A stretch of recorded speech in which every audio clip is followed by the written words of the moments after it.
La vida con Dios tiene sentido. La vida sin Dios no tiene sentido. Podemos vivir con Dios y poder tener sentido a la vida y tener vida abundancia, porque es la vida que Jesús imparte cuando nosotros aprendamos a vivir con Él. Y gracias a Dios, Dios siempre interviene para que podamos tener una maravillosa experiencia con Él y poder comprender su amor, su gracia y su misericordia que Él tiene para cada uno de nosotros por medio de la fe. Mis amigos, estamos una vez más, gracias a Dios, en este maravilloso repaso de la lección del último trimestre del año 2025, que estamos estudiando el libro de Josué, y una vez más vamos a pedir la presencia de Dios para poder comprender las lecciones poderosas que Dios tiene a través de este maravilloso libro, el libro de Josué, que habla la Santa Biblia, la palabra de Dios. Pero como de costumbre vamos a pedir la presencia de Dios para que Dios nos acompañe en este maravilloso breve estudio de su palabra. Por eso que te voy a invitar en donde te encuentres, que inclines el rostro, ores silenciosamente y el Dios de gracia nos acompañará a poder comprender estas maravillosas grandes verdades. Oremos. Querido Padre que estás en los cielos, pedimos tu intervención maravillosa de tu Santo Espíritu, que nos acompañe en el repaso de la lección de esta semana. Enséñanos, Señor, en tu nombre, en Jesús. Amén. Bueno, mis amigos, ya como ustedes saben, estamos en la lección número 7, y la lección número 7 lleva como título general, la lealtad suprema, adoración en medio de la guerra. Es la lección número 7 de esta semana. Y vamos a pedir de leer el texto de Mateo capítulo 6, versículo 33. Busquen primero el reino de Dios y su justicia, y todas estas cosas les serán añadidas. Mateo capítulo 6, versículo 33. Hay una expresión de casi la gran mayoría de las personas alrededor del mundo diciendo, no tengo tiempo. Probablemente habrás escuchado a más de una persona, incluso tú mismo en algún momento hayas dicho, no tengo tiempo. Vivimos vidas muy aceleradas, que uno de los mayores y más preciados lujos que podemos concedernos a nosotros mismos o a los demás es nuestro tiempo. Nuestra sociedad ha cambiado radicalmente en el espacio de unas pocas décadas. Nuestros abuelos caminaban o viajaban en carreteras, y cuando lo hacían en carretera lo hacían por medio de los burros o de los caballos.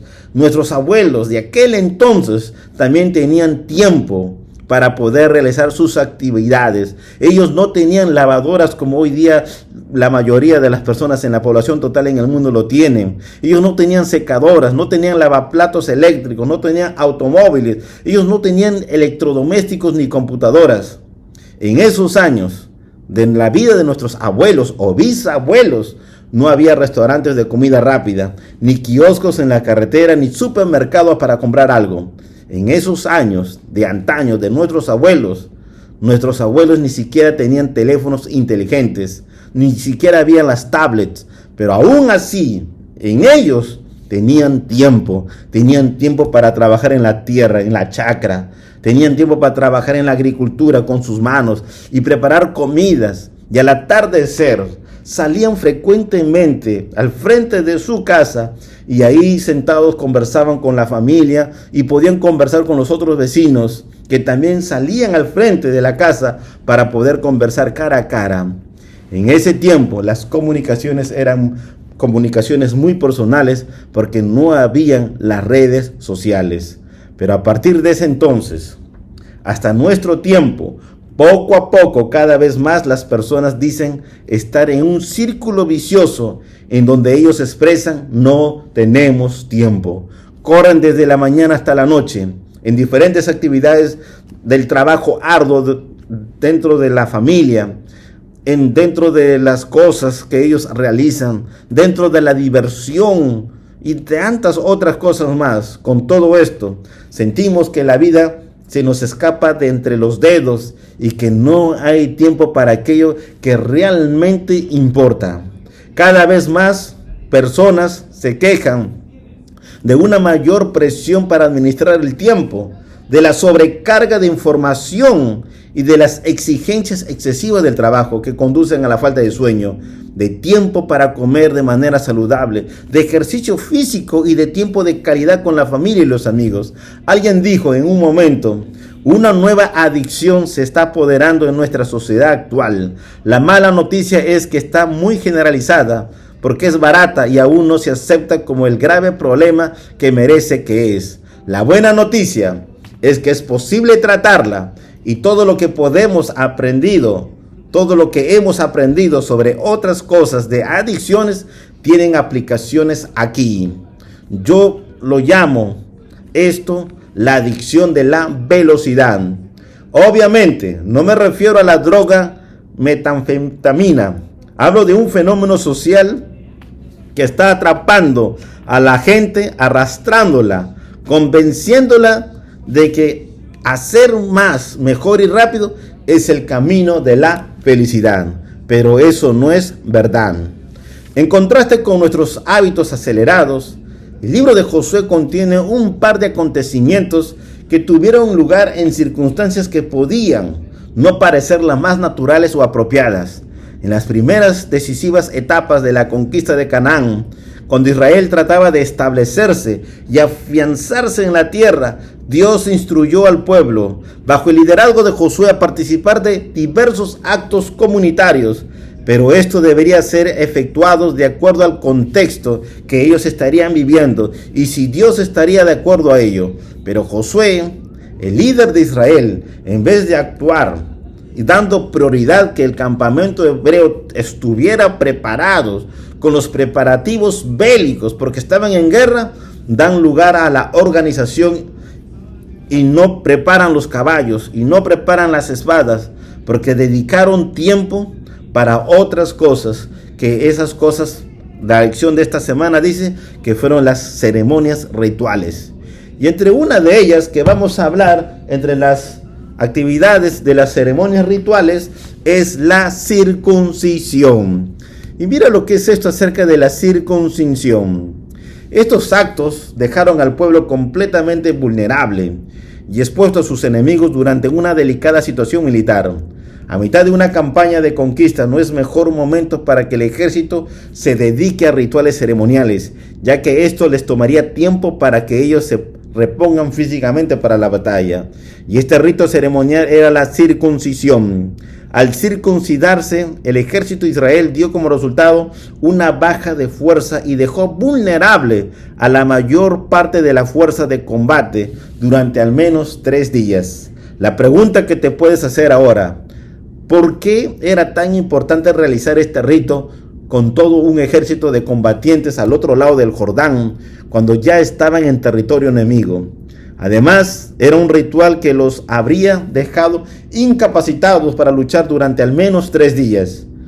Si los israelitas, antes del liderazgo de Josué, cuando Moisés estaba con ellos en el desierto, pudieron arreglárselas sin circuncisión durante todos los años, en esos años que estuvieron en el desierto, ¿por qué no podían esperar unos meses más para poder circuncidarse?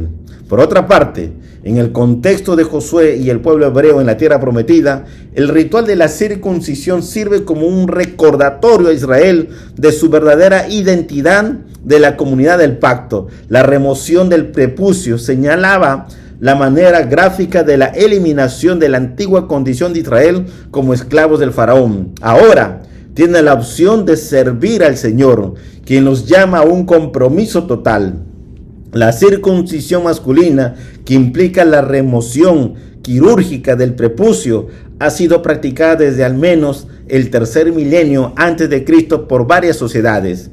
En estas sociedades el rito marcaría una transición importante, como el comienzo de la edad adulta o el matrimonio, sin un significado religioso per se. Sin embargo, en el pacto de Dios con Abraham, la circuncisión se designa como un signo de compromiso e identidad. Incluso los no israelitas podían someterse a la circuncisión para poder señalar un nuevo estatus como parte de la descendencia de Abraham. Desde la perspectiva del Nuevo Testamento, la circuncisión es una marca de separación vinculada a la identidad judía que ya no es vinculantemente hoy para los cristianos en esta nueva creación inaugurada ¿por quién? Por nuestro Señor Jesucristo. Sin embargo, el llamado de Pablo a circuncidar el corazón no es una innovación cristiana, ya que en el contexto original, la señal física de la circuncisión debía ser solo una indicación externa de una disposición interior.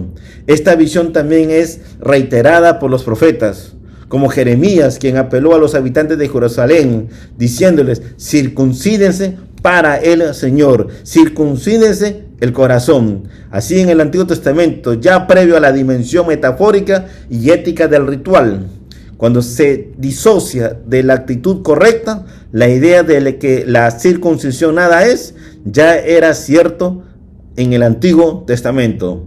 Actualmente, nosotros los adventistas, al igual que otros cristianos, entienden el bautismo como un símbolo de participar figurativamente en la muerte, sepultura y la resurrección de Cristo, y también como un símbolo de pertenecer al pueblo de Dios en el Nuevo Testamento. En ese lugar, la circuncisión también tiene una parte muy importante. Pero lo más importante es lo que la circuncisión puede llegar a ser en la vida del ser humano actual, en el corazón. Circuncidarnos de corazón, mentalmente de corazón, para vivir una vida preparada para poder caminar y poder estar con nuestro Señor Jesucristo. Amigos, otro punto muy importante en relación a los ritos es la Pascua. También los israelitas celebraron la Pascua, como también construyeron un altar de adoración y establecieron el santuario construyéndolo en la tierra prometida. Todas estas cosas hicieron los israelitas bajo la mirada del enemigo. En Egipto, cuando ellos eran esclavos viviendo en servidumbre, los israelitas participaron de la Pascua por medio del mandato divino, en donde Dios instituyó la noche, en aquella noche en que Israel salió de Egipto. La sangre del cordero sacrificado antes de la puesta del sol se utilizó para marcar los postes de las puertas de los israelitas para evitar la muerte de los primogénitos. Por lo tanto, la Pascua estaba intrínsecamente relacionada con la liberación de Israel de la esclavitud. También estaba relacionada con la celebración agrícola que marcaba el comienzo de la temporada de la cosecha, cuando la gente llevaba las primicias al santuario. La Pascua no era solo una celebración de la vida ordinaria, sino una celebración de la nueva vida que se viviría en abundancia libremente con el Señor. En el corazón del ritual estaba el sacrificio del cordero. Era el punto más importante y central. El sacrificio ritual era el cordero, era el centro, era lo mejor de lo mejor. Este sacrificio era un acto simbólico en dos sentidos. En primer lugar, simbolizaba la liberación del primogénito. Se sacrificaba al cordero en lugar del primogénito israelita, como sacrificio sustitutivo. En segundo lugar, todo el ritual tenía como objeto recordar la experiencia del Éxodo, el momento en que fueron liberados de la esclavitud. Cada detalle de la ceremonia se caracterizaba por la prisa de partir. Por ejemplo, la carne se asaba en lugar de hervirla y se comían hierbas en lugar de verduras. Se vestían con la ropa puesta, listos para salir, y la comida se comía rápidamente. Por lo tanto, para los participantes originales, la primera Pascua fue una declaración de fe en la liberación milagrosa que Dios estaba a punto de realizar en esa misma noche. Nuestro Señor Jesucristo instituyó, cuando estuvo en esta tierra, la cena del Señor durante la última Pascua en la tierra con sus discípulos, antes de morir por nuestros pecados en la cruz del Calvario. Por lo tanto, la cena del Señor reemplazó la Pascua después de su muerte. Por consiguiente, el rito de la cena del Señor también tiene una noble dimensión temporal. Si bien esto llama nuestra atención a lo que Dios ha hecho por nosotros en el pasado, también señala lo que Dios logrará en el futuro. Por ese motivo, en el libro de Josué capítulo 5, el pueblo de Dios se encontraba en esa misma coyuntura temporal, entre el pasado y el futuro, entre la liberación y el descanso. Amigos, si lo vemos desde un punto de vista humano, no estaba mal lo que ellos estaban haciendo al celebrar la Pascua, al hacer la circuncisión. Pero lo que sí estaba mal es que en ese momento no era eso la prioridad. Por eso que la importancia de dar prioridad a lo que es más importante. La vida cotidiana parece impresionarnos a menudo, aun cuando creemos que estamos rindiendo culto a Dios con las urgencias, con las demandas y apresuramiento de tantas cosas importantes que olvidamos priorizar lo que es más importante. ¿Y cuál era lo más importante en el contexto de las conquistas, en el contexto de las batallas? Era que el pueblo tenía que renovar diariamente, ¿cuál? El compromiso ¿con quién? Con Cristo. Eso era lo más importante, eso era lo esencial. Por eso que las programaciones, los ritos son importantes, sí, pero ¿cuál es lo más importante? La renovación diaria, nuestro compromiso diario, ¿con quién? Con el autor de la vida. Amigos, vamos a continuar viendo otro punto importante acerca de los rituales. Entre uno de ellos estaban también los altares. El altar era una parte crucial del sistema ritual del Antiguo Testamento y desempeñó un papel muy importante en la adoración durante los tiempos patriarcales. Aunque la primera mención de un altar aparece recién en Génesis capítulo 8, versículo 20, el primer sacrificio está implícito en la previsión de pieles para Adán y para Eva, de acuerdo a Génesis capítulo 3, versículo 21. Que ahí se encuentra la primera expresión del sacrificio del cordero cuando Jesús dio pieles de animales a Adán y a Eva en el jardín del Edén cuando ellos habían pecado. Entonces, implícitamente ahí se mira cómo el Señor proveyó algo especial para la raza humana. Al igual que la circuncisión, el sacrificio era una práctica que no se limitaba solamente a Israel. De hecho, era la norma en la religión del mundo antiguo. Sin embargo, en Israel, el sacrificio no tenía como objetivo alimentar, complacer o apaciguar a una deidad enojada. Más bien se consideraba como la provisión misericordiosa de Dios a la humanidad para poder expiar el pecado y traer su creación de regreso. Junto con el aspecto expiatorio de los sacrificios, los altares desempeñaron un papel muy importante en la experiencia religiosa del pueblo de Dios en el pasado, como un acto de adoración. Los altares se construían para marcar nuevos comienzos y lugares de peregrinación. También se usaba para la oración intercesora. También se usaba para la acción de gracias. Además, los altares podían convertirse en monumentos conmemorativos de los actos misericordiosos de Dios. En el libro de Josué, incluso, un altar sin sacrificio se convierte en un monumento conmemorativo de la identidad religiosa de las tribus al otro lado del río Jordán. El altar construido en el monte Ebal ratifica el pacto, la renovación del compromiso del pueblo con el Señor. Todos estos aspectos de los altares fueron incorporados al servicio del templo, donde los israelitas acudían a adorar, orar, hacer votos, recordar los actos maravillosos, confesar sus pecados y buscar el perdón a través de sus sacrificios. En el Calvario es el altar supremo donde el Cordero de Dios fue ofrecido de una vez para siempre. Una vez para siempre el Señor Jesucristo murió. Al igual que en el sistema ritual, su sacrificio es el punto central que completa el plan de salvación. Su sangre inaugura el nuevo pacto ante Dios e intercede en favor del pecador penitente.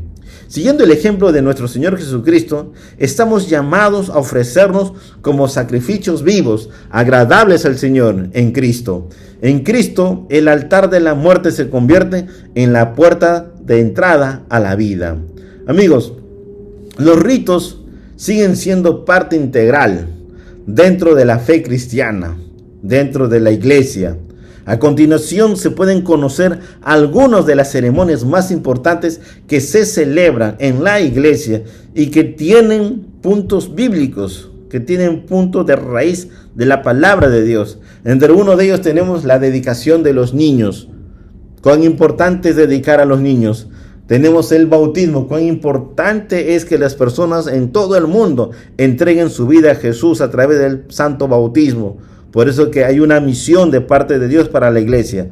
predicar al mundo el mensaje de Jesús, anunciar al mundo, y si ellos aceptan el llamado de Jesús, van a poder obtener la vida eterna en el nombre de nuestro Señor Jesucristo.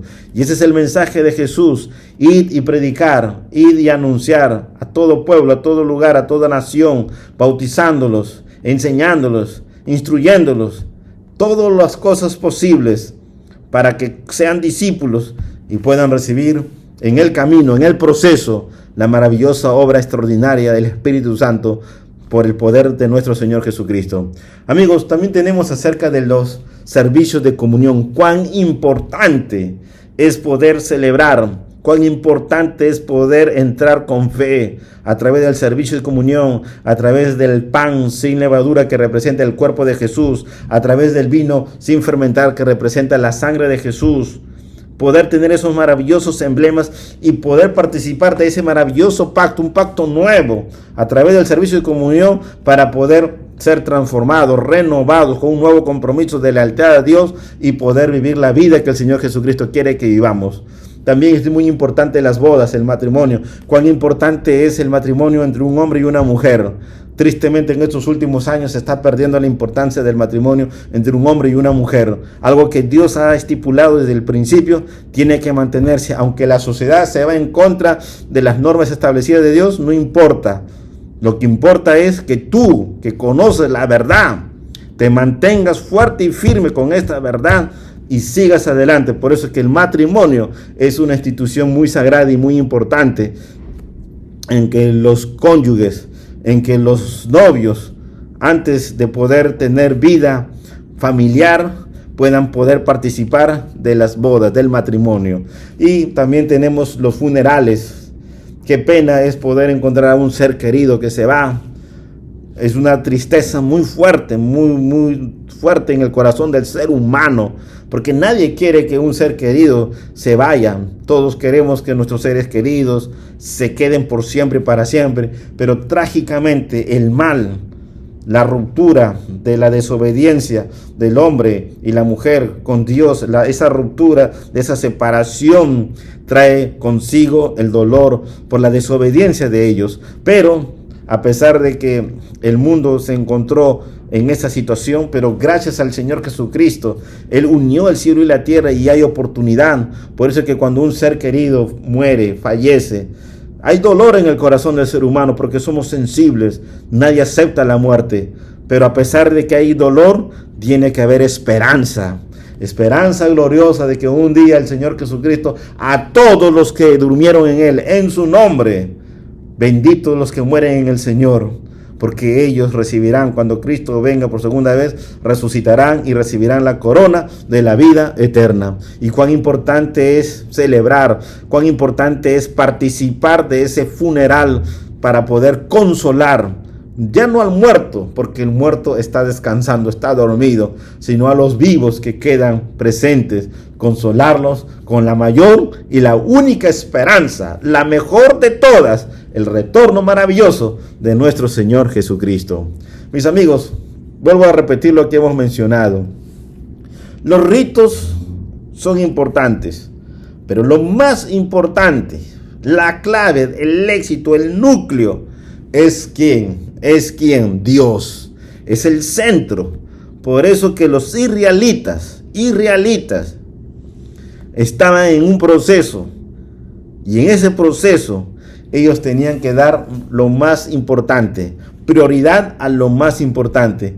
Y lo más importante en ese contexto no eran los ritos, sino reconsagrarse a Dios para poder continuar la batalla y poder dar en el nombre de Jesús una gran victoria para el pueblo hebreo, que ya Dios había declarado que ellos iban a salir victoriosos. Esta lección de esta semana tiene que darnos a conocer ese sentido especial. ¿Qué es lo más importante? ¿Los ritos o nuestra consagración o nuestra reconsagración a poder vivir un día a la vez? Todos los días, no solamente mañana, no solamente los sábados, no solamente un día a la semana, no, todos los días, de vivir una experiencia única e inolvidable con la única persona que siempre desea tocar nuestro corazón para que podamos recibir todos los días su bendición, su transformación que Él nos puede compartir, que Él nos puede dar para ser transformados y poder vivir una vida como Cristo quiere que vivamos en esta generación. Amigos, hay muchas personas que a lo largo de todo este tiempo vas a escuchar decir: no tengo tiempo. Y qué pena hay en el corazón de alguien que puede decir eso, porque tal vez no entiende lo que está diciendo. Y qué pena debe ser eso para él, porque no entiende, no razona. Pero en la vida, siempre hay tiempo. Si habría una persona que podría decir que no tenía tiempo, era nuestro Señor Jesucristo. ¿Por qué? Porque Él era el único que estaba muy ocupado en las actividades, ocupado en los negocios de Dios, ocupado en todas esas maravillosas cosas que Él había venido a realizar. Jesús era un hombre que vivió una vida extraordinaria, desde el amanecer, desde muy temprano, hasta el anochecer, hasta las 9, 10, imagino yo, muy tarde, y se iba a acostar, pero Él tenía una agenda muy recargada. Pero si había alguien que podíamos pensar que no tenía tiempo, era Él.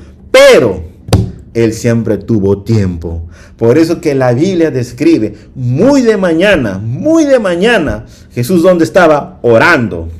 Muy de mañana, ¿dónde estaba Jesús? En el Getsemaní, buscando la presencia de Dios. El Espíritu de Profecía dice que Jesús vivió una vida única, inigualable. Una vida que Él se levantaba de madrugada para orar a su Padre, allá en el Getsemaní. El Espíritu de Profecía dice que muchas veces Jesús pasó la noche entera orando. ¿Tú has pasado la noche entera orando? ¿Has podido orar 1 hora? ¿Has podido orar 2 horas? ¿O 3, o 4, o 5 horas? ¿Has podido orar toda la noche? No lo sé. Pero quiero decirte que la lección de esta semana nos enseña a nosotros a dar más importancia a vivir una vida de comunión, una vida de entrega, de pasión, de corazón. Si quieres conocer las bondades eternas de un Dios amante, compasivo y misericordioso, solamente tenemos que dar participación a una vida de reconsagración, dedicar tiempo a lo más importante. Y ahí se cumple lo que Jesús dijo: mas buscad primeramente el reino de Dios y su justicia, y todo vendrá por añadidura. Y ahí está el secreto de la vida cristiana. Ahí está el punto del triunfo, del éxito que Dios quiere marcar en nuestra vida desde hoy y para siempre. La búsqueda de su reino todos los días de nuestra vida, ponerlo en el primer lugar. Y cuando hemos encontrado la reconsagración, el contacto de la conexión con el cielo, nuestra vida con Dios que está imbuida, tomada completamente, vamos a enfrentar a cualquier batalla. El enemigo va a poder querer meter y levantar dardos, pero no nos va a destruir, porque más fuerte es aquel que está con nosotros. Y en el nombre de Jesús vamos a poder avasallar al enemigo, porque Jesús está en medio de nosotros y con Jesús la victoria está ganada. Por eso, mis amigos, debemos dar lealtad suprema con todo el corazón. Aún en medio del conflicto que estamos viviendo, de esta guerra intensa, en el nombre de Jesús podemos ganar al enemigo y podemos obtener la victoria. Por eso que nos debemos de entregarnos a Él. En esta parte final de la lección de esta semana, te invito que reconsideres una vez más.